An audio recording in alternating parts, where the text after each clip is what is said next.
ನೀವು ರಿಯಲ್ ಲೈಫಲ್ಲಿ ಜನನಾಯಕ ಅಂದರೆ ಜನರಿಗೆ ಒಬ್ಬ ಸೇವಕನಾಗಿ ನಿಂತಾಗ ನಿಮ್ಮ ಹುದ್ದೆಯಲ್ಲಿ ಬಹಳಷ್ಟು ಕಡೆ ನಿಮ್ಮನ್ನು ಟೂರ್ ಕಳಿಸ್ಬಿಟ್ಟಿದ್ದಾರಂತೆ.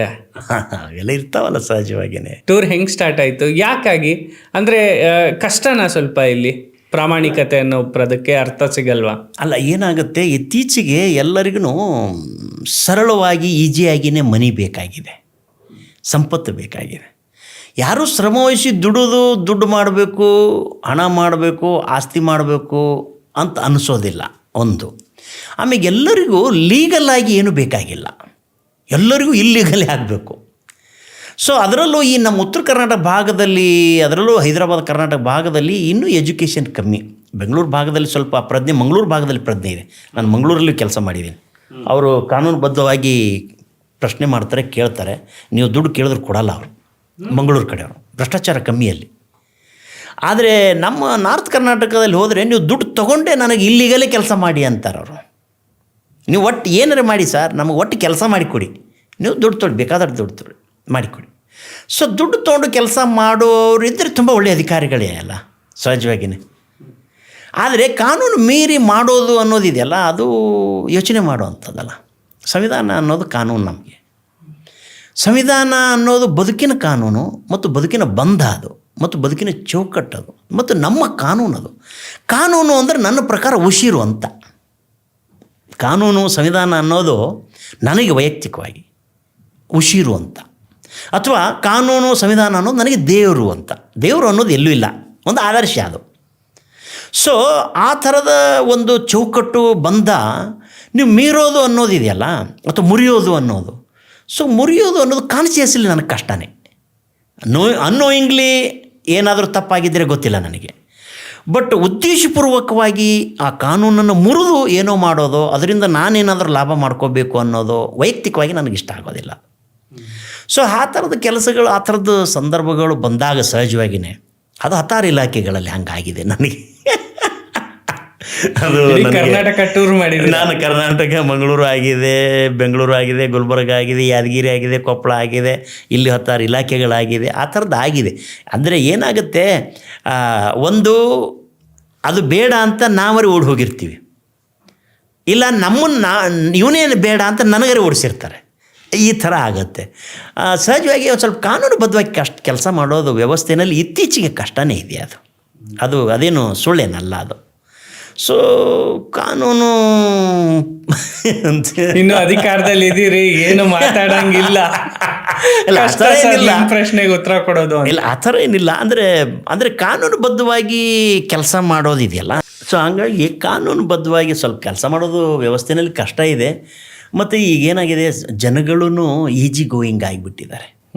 ಏನೋ ಆಗಲಿಪ್ಪ, ನಮ್ಮ ಕೆಲಸ ಆಗಲಿ, ಆಯ್ತು, ಅದೇನು ತೊಗೊಂಡ್ಬಿಡ್ಲಿ ಅಂತ ಅನ್ನೋ ಮನಸ್ಥಿತಿಗೂ ಬಂದುಬಿಟ್ಟಿದ್ದಾರೆ. ಸೊ ಈಗ ಆ ಮನಸ್ಥಿತಿ ಜನಗಳಲ್ಲಿ ಇದೆ ಅಂದಾಗ ನಾವಿನ್ನು ಬೇಲಿನ ಎದ್ದು ಹೊಲ ಮೇಯ್ತಾ ಇದ್ದಾಗ ಇನ್ನು ಯಾರಿಗೆ ಕೇಳೋದು ಅನ್ನೋ ಪ್ರಶ್ನೆ ಬರ್ತದೆ. ಈಗಿನ ವ್ಯವಸ್ಥೆ ಎಲ್ಲ ಹಾಗೆ ಆಗಿದೆ. ಸೊ ಅದ್ರ ಬಗ್ಗೆ ಮಾತಾಡದೇ ಇರೋದು ಒಳ್ಳೆಯದು ಅಂತಲೂ ಒಮ್ಮೆ ಮನಸ್ಸುತ್ತೆ. ಹೌದು, ಯಾಕೆ ನೀವು ಇನ್ನೂ ಆನ್ ಡ್ಯೂಟಿಯಲ್ಲಿ ಇದ್ದೀರಲ್ಲ, ಅದು ಒಳ್ಳೇದೇ. ಇನ್ನೂ ಎಷ್ಟು ವರ್ಷ ಸರ್ವಿಸ್ ಇದೆ? ನನಗೆ ಇನ್ನೂ 10 ವರ್ಷ ಸರ್ವಿಸ್ ಇದೆ. ಮತ್ತೆ ಹಂಗಾದ್ರೆ ಮಾತಾಡ್ದಲ್ಲೇ ಇರೋದೇ ಒಳ್ಳೇದು. ಮತ್ತೆ ಎಲ್ಲರೂ ನೀರಿಲ್ದರ ಕಡೆ ಟ್ರಾನ್ಸ್ಫರ್ ಮಾಡ್ಬಿಟ್ರೆ ಕಷ್ಟ. ಈಗ ಒಟ್ಟಿನಲ್ಲಿ ಯಾವುದೋ ಒಂದು ಇಲಾಖೆ, ನೀನಲ್ಲಿ ತೆಪ್ಪಗಿರೋ ಮರ, ನೀನೆಲ್ಲೂ ಸೆಟ್ ಆಗಲ್ಲ ಅಂತ ಅಲ್ಲಿ ಹಾಕ್ಬಿಟ್ಟಿದ್ದಾರೆ ನಿಮ್ಮನ್ನು. ಒಳ್ಳೆಯ ಇಲಾಖೆ, ಒಂದು ಸೇವೆ ಮಾಡುವಂಥ ಕಾರ್ಮಿಕ ಇಲಾಖೆ. ಮತ್ತು ನಾವೆಲ್ಲ ಕಾರ್ಮಿಕರ ಮಕ್ಕಳು, ಕಾರ್ಮಿಕರೇ ಆಗಿರೋದ್ರಿಂದ ಕನಿಷ್ಠ ಪ್ರಾಮಾಣಿಕತೆಯಿಂದ ಕೆಲಸ ಮಾಡಲಿಕ್ಕೆ ಒಳ್ಳೆ ಮಿನಿಸ್ಟ್ರ್ ಇದ್ದಾರೆ, ಸಂತೋಷ್ ಲಾಡ್, ತುಂಬ ಒಳ್ಳೆಯ ಮಿನಿಸ್ಟ್ರು. ಸೊ ಹಾಗಾಗಿ ಒಳ್ಳೆ ಕೆಲಸ ಮಾಡ್ಲಿಕ್ಕೆ ಸ್ಕೋಪ್ ಇದೆ, ಮಾಡ್ತಾಯಿದ್ದೀವಿ.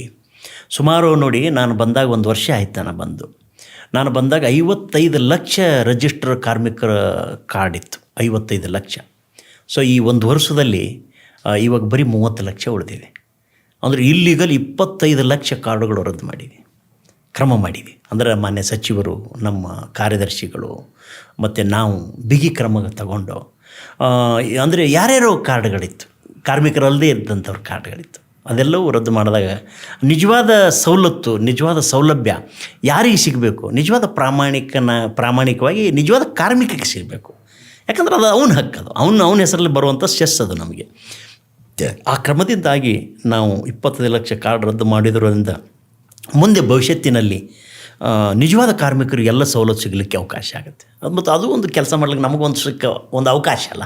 ಹೌದು. ಹೌದಲ್ಲ ಸರ್, ಎಷ್ಟು ಇಲಾಖೆಗಳನ್ನ ಬದಲಾಯಿಸಿದಿರಾ? ಯಾವ್ಯಾವ ಇಲಾಖೆಯಲ್ಲಿ ಕಾರ್ಯನಿರ್ವಹಿಸಿದಿರಾ? ನಾನು ಇಲ್ಲಿವರೆಗೂ ಇದು ನನಗೆ 14ನೇ ಇಲಾಖೆನೇ. ಇದು 14ನೇ, 18 ವರ್ಷದಲ್ಲಿ 14ನೇ ಇಲಾಖೆ. ಟ್ರಾನ್ಸ್ಫರ್ ಆಗಿದೆ 16 ಸಲ ಆಗಿ, ಒಂದು 20-25ನೇ ಬಾರಿ ಟ್ರಾನ್ಸ್ಫರ್ ಆಗಿದೆ. ಬಟ್ ಶುರುವಿಗೆಲ್ಲ BBMPಯಲ್ಲಿದ್ದೆ, ದಾಸರಲ್ಲಿ ACF ಆಗಿದ್ದೆ. ಅದಾದಮೇಲೆ ನಾನು ಎನರ್ಜಿ ಡಿಪಾರ್ಟ್ಮೆಂಟಿಗೆ ಹೋದೆ. ಅದಾದಮೇಲೆ ಕಾನೂನು ಸೇವಾ ಪ್ರಾಧಿಕಾರ ಕಾನೂನು ಇಲಾಖೆಗೆ ಹೋದೆ. ಅದಾದಮೇಲೆ ಮಂಗಳೂರು ಪೋರ್ಟಿಗೆ ಹೋದೆ. ಆಮೇಲೆ ಹಾರ್ಟಿಕಲ್ಚರಿಗಿದ್ದೆ, ಫಾರೆಸ್ಟಿಗಿದ್ದೆ, ಅನಿಮಲ್ ಹಸ್ಬೆಂಡ್ರಿಲಿದ್ದೆ. ಆಮೇಲೆ ಮುನ್ಸಿಪಲ್ ಕಮಿಷನರ್ ಆಗಿ ಯಾದಗಿರಿಗಿದ್ದೆ, ಕೊಪ್ಪಳ ಅಥಾರಿಟಿ ಕಮಿಷನರ್ ಆಗಿದ್ದೆ, ಜಾಯಿಂಟ್ ಕಮಿಷನರ್ ಆಗಿ ಗುಲ್ಬರ್ಗಕ್ಕಿದ್ದೆ. ಆಮೇಲೆ ಚಿಕ್ಕಬಳ್ಳಾಪುರ ಜಿಲ್ಲಾ CAO ಆಗಿದ್ದೆ. ಆಮೇಲೆ ರೇರಾದ ಫೈನಾನ್ಸ್ ಕಂಟ್ರೋಲರ್ ಆಗಿದ್ದೆ. ಅದಾದಮೇಲೆ ಇಲ್ಲಿ ಕಮರ್ಷಿಯಲ್ ಟ್ಯಾಕ್ಸಿಗೆ ಬಂದೆ. ಆಮೇಲೆ ಮತ್ತೆ ಯಾದಗಿರಿಗೆ ಹೋದೆ. ಅಲ್ಲೇನೋ ಗೌರ್ಮೆಂಟ್ ಲ್ಯಾಂಡ್ ಅಟೆಂಡ್ ಮಾಡಿದೆ, ಟ್ರಾನ್ಸ್ಫರ್ ಆಯಿತು. ಆದಮೇಲೆ ಮತ್ತೆ ಈಗ ಇಲ್ಲಿ ಕಾರ್ಮಿಕ ಇಲಾಖೆಗೆ ಬಂದೆ.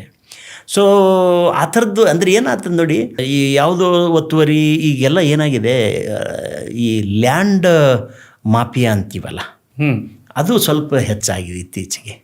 ಅಂದರೆ ಯಾವುದೋ ಸರ್ಕಾರಿ ಲ್ಯಾಂಡ್ಗಳನ್ನು ಒತ್ತುವರಿ ಮಾಡ್ಕೊಳ್ಳೋವಂಥದ್ದು, ಯಾವುದೋ ಖಾಲಿ ಜಾಗ ಇದೆ ಅಂದರೆ ಯಾರೋ ಎನ್ಕ್ರೋಚ್ಮೆಂಟ್ ಬೇರೆಯವರಿಗೆ ಡುಪ್ಲಿಕೇಟ್ ಮಾಡುವಂಥದ್ದು. ಇತ್ತೀಚೆಗೆ ಆ ಮನಸ್ಥಿತಿ ಜಾಸ್ತಿ ಆಗಿದೆ. ನಾನು ಯಾದಗಿರಿಯಲ್ಲಿ ಲಾಸ್ಟ್ ಇದ್ದಾಗ ಅದೇ ನೋಡಿ, ಅಲ್ಲಿನೂ ಸುಮಾರು 16 ಕೋಟಿ ಜಾಗ ನಾನು ಒತ್ತುವರಿ ಎಲ್ಲ ತೆರವು ಮಾಡಿದ್ದಲ್ಲಿ ಮಾಡಿದ್ದೀನಿ. ನಾನು ಒಳ್ಳೆ ಕೆಲಸ ಮಾಡಿದ್ದೀನಿ. ಅಲ್ಲಿ ಜನ ನೆನಪಿಸ್ಕೋತಾರೆ, ಮತ್ತು ಇವಾಗಲೂ ಬಾ ಅಂತ ಕರೀತಾರೆ. ಬಟ್ ನಾನು ಈಗ ಹೋಗೋ ಪರಿಸ್ಥಿತಿಯಲ್ಲಿಲ್ಲ. ಯಾಕೆ ಸೊ ಅಲ್ಲಿ ನೋಡಿ, ಯಾರ್ದೋ ಜಾಗ ಯಾರೋ ಅವನು 84ರಲ್ಲಿ ಲೇಔಟ್ ಅದೆಪ್ಪ ಅಂತ ಒಬ್ಬ 84ರಾಗ ಲೇಔಟ್ ಮಾಡಿದ್ದ. ಅವಾಗೆ ಮಾಡಿ ಅದೆಷ್ಟೋ ಎಕರೆ 5 ಎಕರೆನೋ ಎಷ್ಟೋ ಮಾಡಿ ಸೈಟ್ ಮಾರಿ ಸತ್ತು ಹೋಗಿಬಿಟ್ಟಿದ್ದಾನು. ಈಗ ಒಬ್ಬ ಅದೆಪ್ಪ ಅನ್ನೋದು ಹೆಸರಿನ ಅದೆಪ್ಪ ಅಂತ ಅದೆಪ್ಪ ಅಂತ ಅವನಿಗೊಬ್ಬ ತಾತಕ್ಕೆ ತಂದರು. ಅವನ ಹೆಸರಿಗೆ duplicate ID card, ration card, election card ಎಲ್ಲವೂ ಡುಪ್ಲಿಕೇಟು.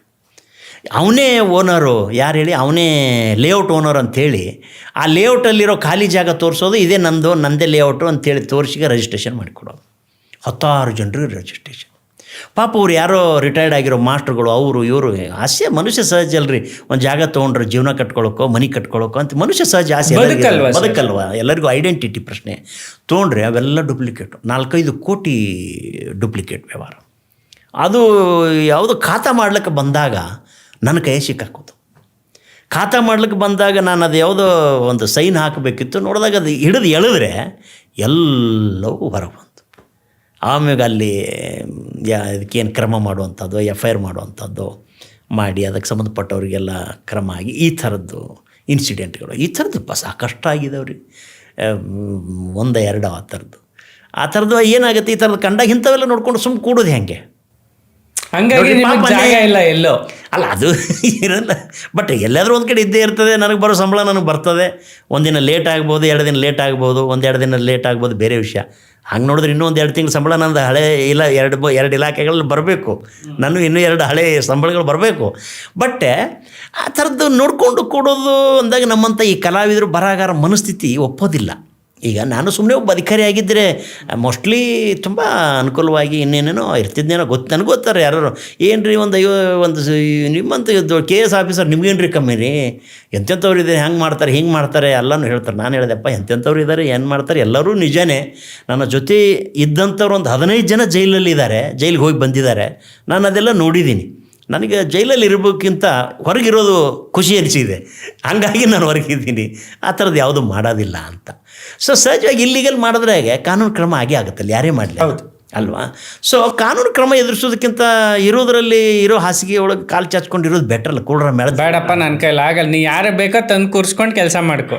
ಮಾಡ್ತಾರೆ ಅವೆಲ್ಲನೂ, ಅದೇನು ನಡೀತಾರೆ. ಪ್ರಪಂಚ ನೋಡ್ರಿ, ರಾಜ ಸತ್ತ ರಾಜಕೀಯ ನಿಲ್ಲೋದಿಲ್ಲ.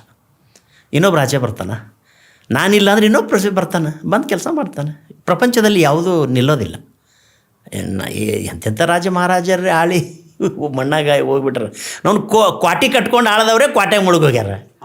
ಕೋಟೆ ಕಟ್ಟಿ ಮೆರೆದವರೆಲ್ಲ ಏನಾದರು ಮಣ್ಣಾದಾರ ಅಂತ. ಹಾಗೆ ಯಾರೂ ಪ್ರಪಂಚಕ್ಕೆ ಮತ್ತು ಈ ಸಮಾಜಕ್ಕೆ ಯಾರೂ ಅನಿವಾರ್ಯ ಅಲ್ಲ. ಯಾರೂ ಅನಿವಾರ್ಯ. ನಾವೆಲ್ಲರೂ ತೃಣ ಸಮಾನರೇ, ವ್ಯವಸ್ಥೆಗೆ ನಾವೆಲ್ಲ ತೃಣ ಸಮಾನರು. ನಾವು ಯಾರೂ ದೊಡ್ಡ ಏನೂ ಅಲ್ಲ.